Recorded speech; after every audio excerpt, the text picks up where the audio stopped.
Hi there, it's Sunday, and I'm going to read a few books to you today. The first one is called The Caboose Who Got Loose by Bill Peet.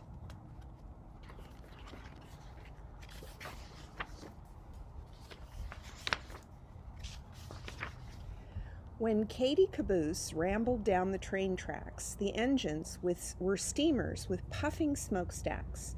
She was a caboose who disliked being last, with an endless black cloud of smoke rolling past.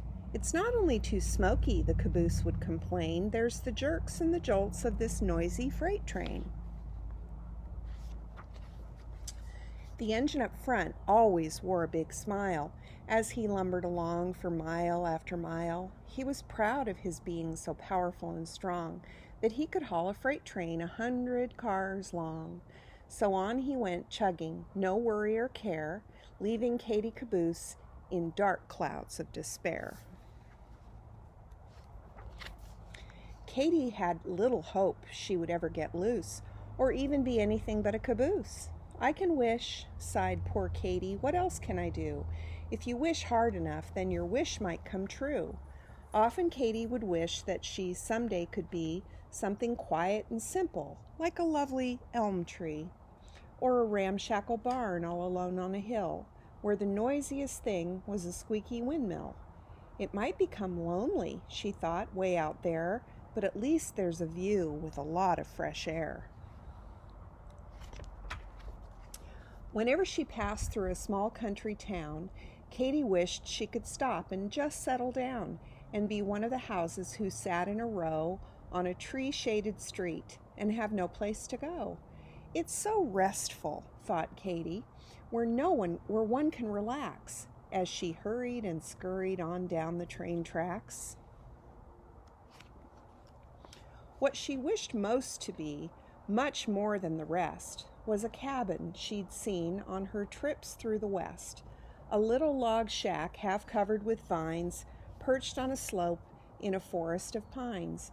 How perfect, thought Katie as she hurried on by it, to live there in the trees where it's peaceful and quiet. But all the caboose could look forward to was a deep rocky canyon the train traveled through, where huge boulders leaned way over the tracks in towering, top-heavy, gigantic stacks. What is holding them up? Frightened Katie would wonder. As the earth-shaking train went rumbling right under, if one should come loose and fall down upon her, it would squash Katie flat, and then she'd be a goner. If she didn't get squashed, there was more to be dreaded, up the winding, steep grades where the engine was headed. High up in the mountains were terrible ledges, where the track ran along only feet from the edges.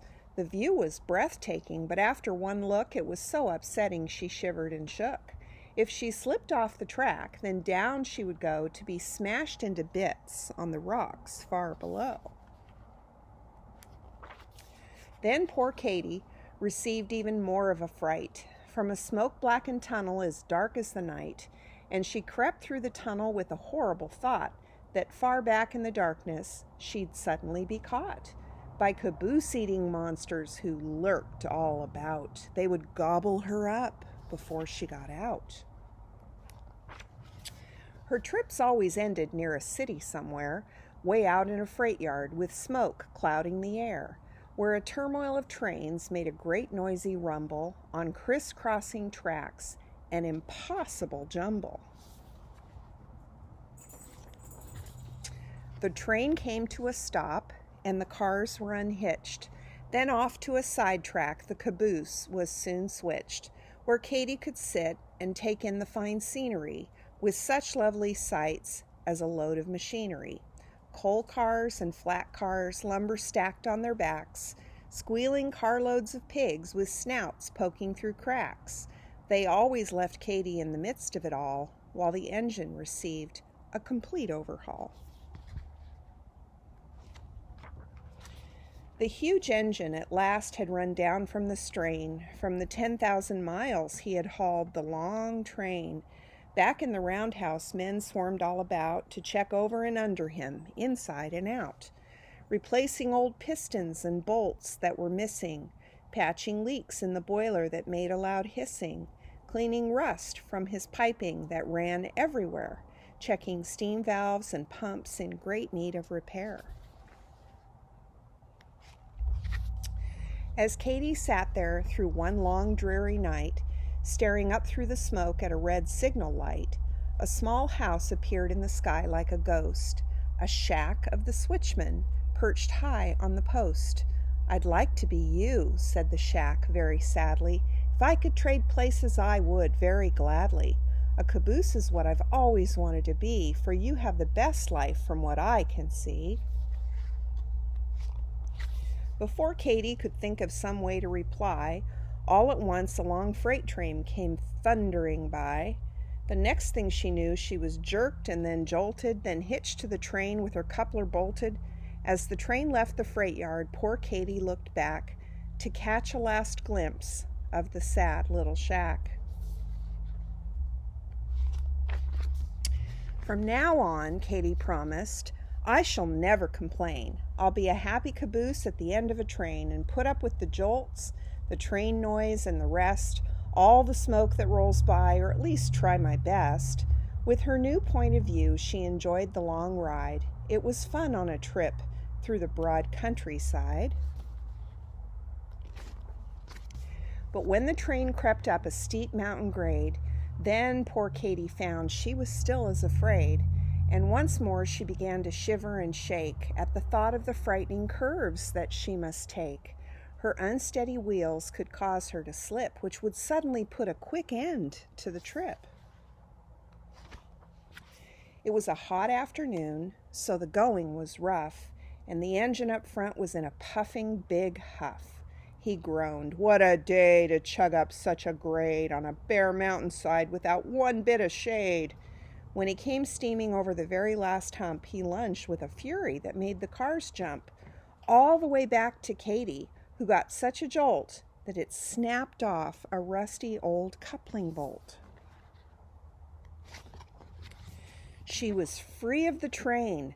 At last she was loose, and away down the track went Katy Caboose. On down the grade she flew faster and faster, straight for a curve and certain disaster. When Katy hit the curve, she took off like a kite, high over the treetops on her first and last flight. That would quickly have ended poor Katy Caboose if it hadn't been for two towering spruce.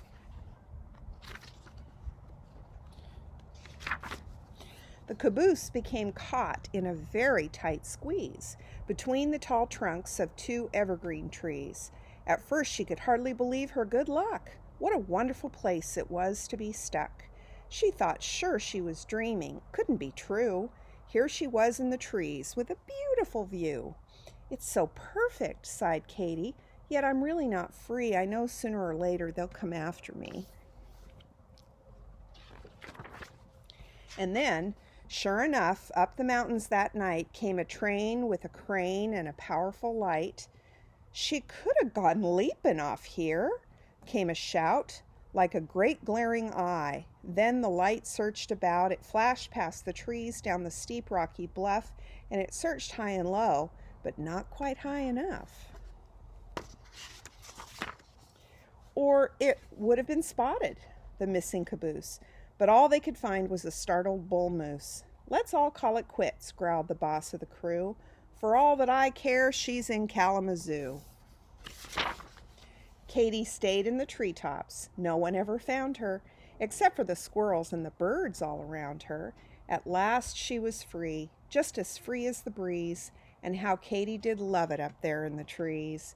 And indeed, oh indeed, Katy did.